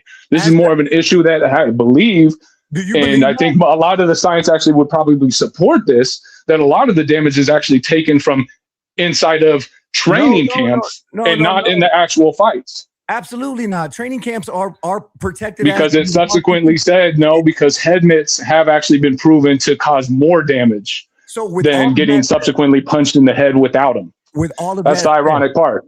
With all of that said, that's a dangerous ass sport. And you're saying we should take a step backwards and add 3 more professional grueling rounds. So JJ, if you ask a lot of the historians in our sport, and I'm talking about like Cliff Roll, I'm talking about Adam Aberowitz, right, if I'm saying his name properly. A lot of these guys actually support the claim of putting it back to 15 rounds because they're saying the same thing I am. The science was wrong at that point. It was actually weight classes. It was actually weight cuts, same day weigh-ins that were occurring still before the 15 rounds. Sure, I'm not. No. I'm not saying that. Okay, rounds 13, 14, 15 for sure you're going to die. I'm saying you're increasing the likelihood of sustained injury. Well, JJ, the lack of activity nowadays, as you said, it's okay. Because these guys fight once a year. Hey, if there's one Pritchard Colon we can save, if there's one Gerald McClellan, I don't give a damn what these ratings say. That didn't go. Both of those fights didn't even get to the 12th round. That was bad officiating. That is not having to do anything with rounds in the sport. You're talking about getting punched in the back of the head. That's getting punched in the back of the head. That's subsequent way different. getting headbutted. That's a significantly different than the amount of rounds in a championship level fight. These are individuals who actually got hurt before they even entered the championship level fight because of accidents or bad officiating. But you're giving them more opportunity when their body is already exhausted after a 12-round fight. 36 minutes is grueling, dog. And you're wanting to say, yeah, you have a lack of oxygen. You have you're more exhausted now, and now we're going to throw you in there for 3 more rounds. So should UFC change how they structure their rounds because they're fighting 5 minutes straight? I'm not talking about UFC, and I don't have. But no, I'm just saying because you're arguing that how exhausted you are. These are athletes. These guys are supposed to position themselves into being the best athlete in the world in their weight classes. And like I said, it actually shows us the difference in level of athlete. Deaths have gone down since 1982. What happened in 1982? Yeah, but so has the number of licensed fighters. So has the number of licensed fighters, but also the increase of weight classes coincided with that. And so did the amount of same-day weigh-ins subsequently changed that. In a sport, remember that because we have 8 to 11 deaths a year in our sport. That number is not going down. It's been steady since 1982. So yeah, and in the 80s is when we increased the number of weight classes that we had in boxing. Super middleweight, cruiserweight, fucking junior middleweight. All of these weight classes were added in the 80s. Does it make it more dangerous? We have 8 to 10 deaths a year right now.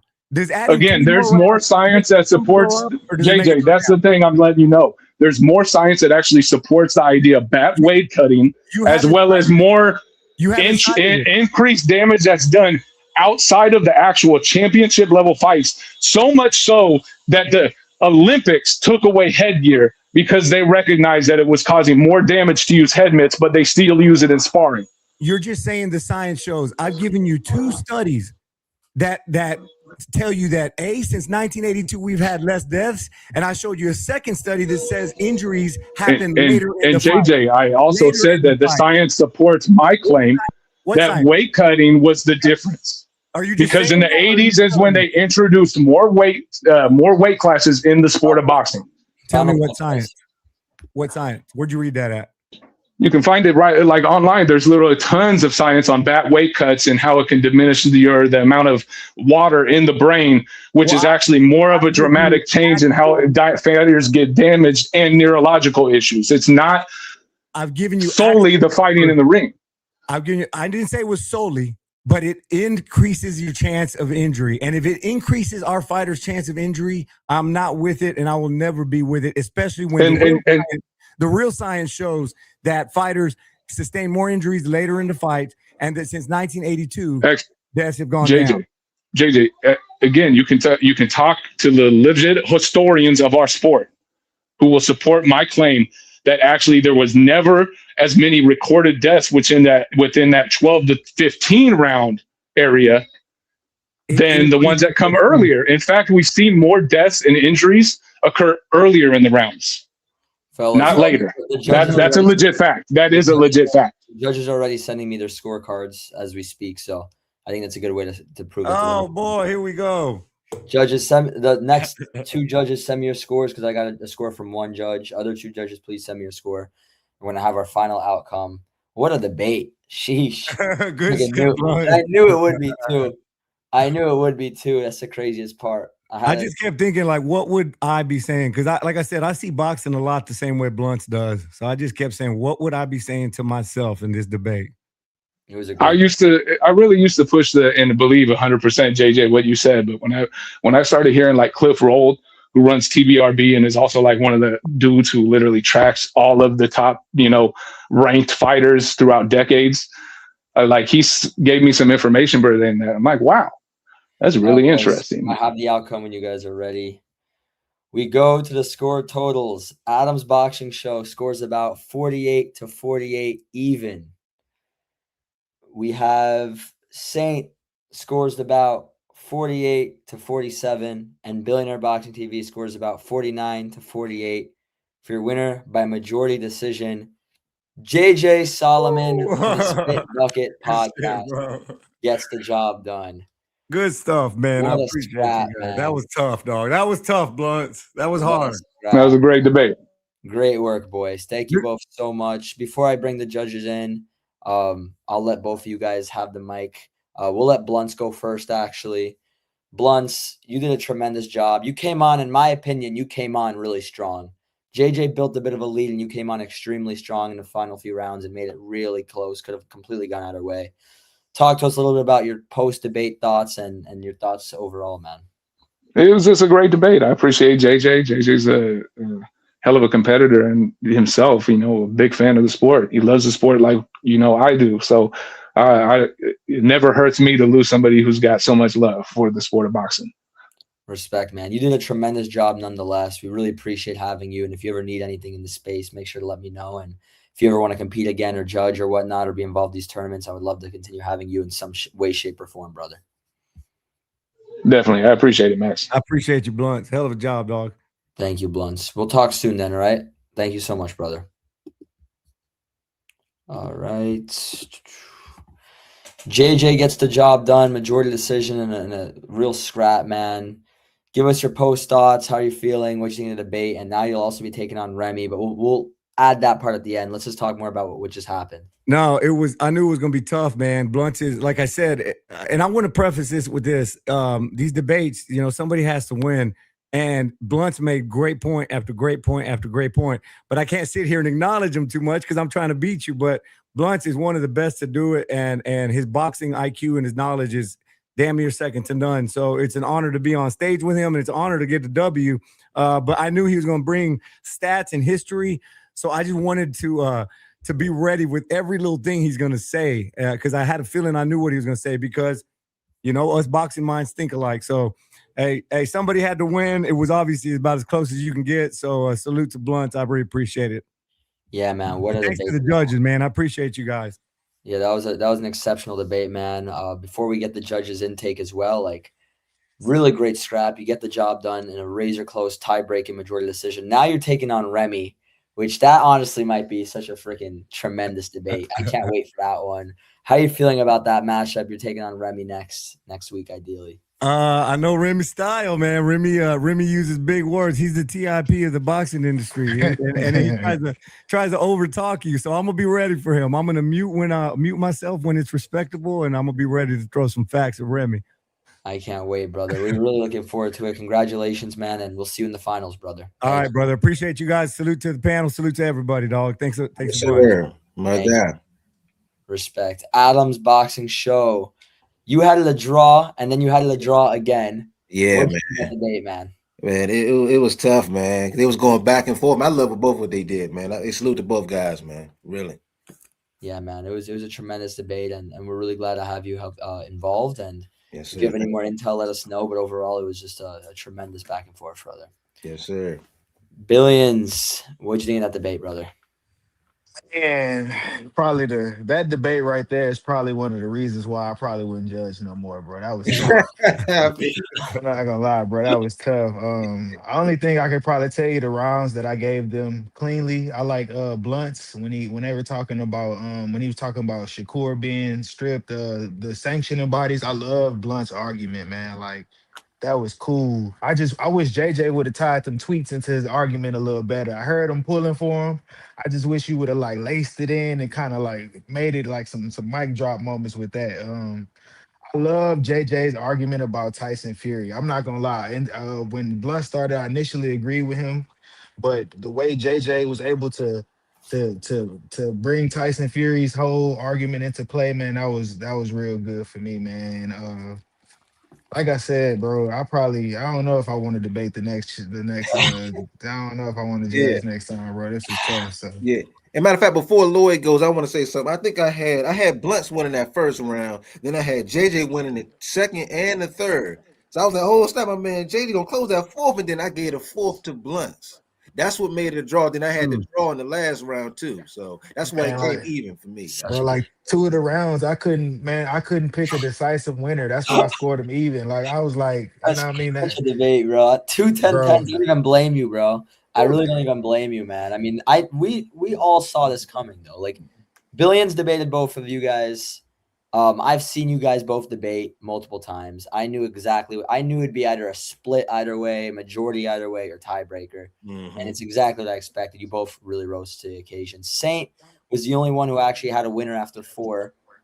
Saint, you had a 48-47 for JJ total. What'd you think of that debate, brother? Man, one hell of a debate. One hell of a debate. Salute both guys. Salute the judges as well. I know it was tough. I kind of like feel what you feeling, Billionaire, on the fact of doing this again, because like, man, it's tough. It was close.